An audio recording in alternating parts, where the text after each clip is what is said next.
এটা একটি গুরুত্বপূর্ণ প্রশ্ন করেছেন।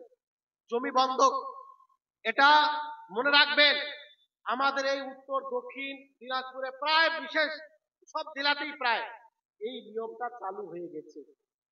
কি হচ্ছে, 1 লাখ টাকা দিয়ে দিল, ধার আর লিখিত আকারে হয়ে যায় যে যতদিন পর্যন্ত 1 লাখ টাকা ফেরত না দিবে ততদিন পর্যন্ত তার 1 বিঘা জমি আমার কবজায় থাকবে, আমি সেখান থেকে ফসল করব আর খাবো।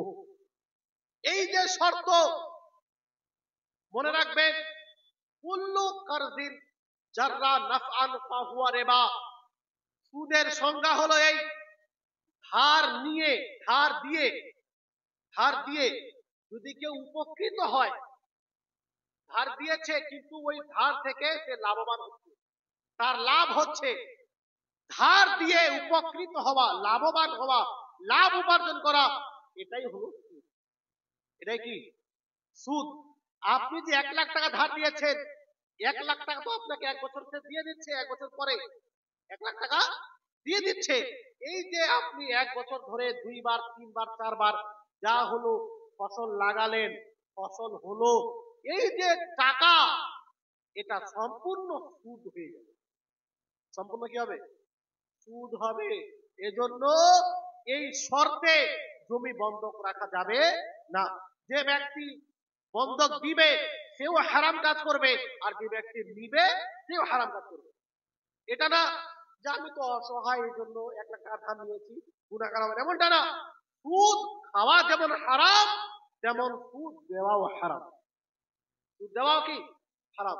এজন্য অনেক সময় প্রয়োজন পড়ে, তো আপনি কি করবেন, আপনি এমনিতে, এটার একটি পদ্ধতি আপনাদের বলে দিই। অনেক সময় মানুষের প্রয়োজন পড়ে, টাকা ধার দিচ্ছে না, বাধ্য হয়ে তাকে করতে হচ্ছে। এর নিয়ম কি? একটা নিয়ম আছে। নিয়ম হলো এই, যে ওই জমিটাকে আপনি ভাড়া নিয়ে নেবেন। কি নেবেন? ভাড়া। 500 টাকা, 1000 টাকা বছর, এটা জায়েজের পদ্ধতি, একটা সুদ হবে না। 1000 টাকা বছর এটা আপনার ভাড়া হয়ে গেল, আপনি তাকে 1 লাখ 2 লাখ টাকা ধার দিয়ে দেন। 1 লাখ 2 লাখ যা ওই নিবে ধার দিয়ে দেন, আর 500 টাকা 1000 টাকা এটা ভাড়া হিসাবে, যে আমি জয় বছর খাবো, ওই বছরে 500 টাকা 1000 টাকা করে তোমাকে দিয়ে দিব।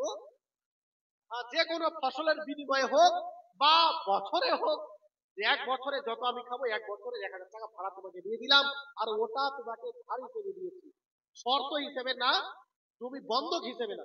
বুঝতে পারলেন? এই আমল যদি করা যায় তো এতে সুদ হবে না। এটা আপনি বাঁচতে পারবেন।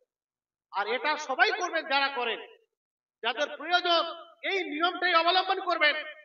এটা সহজ একটি পদ্ধতি, যেহেতু ওরও দরকার এরও দরকার, ওই 1000 টাকা ভাড়া দিয়ে দিল, বছরে 500 টাকা ভাড়া, এটা জায়েজ হয়ে গেল। কিন্তু এইভাবে যে পদ্ধতিগুলো আছে, এটা হলো, এটা করা যাবে।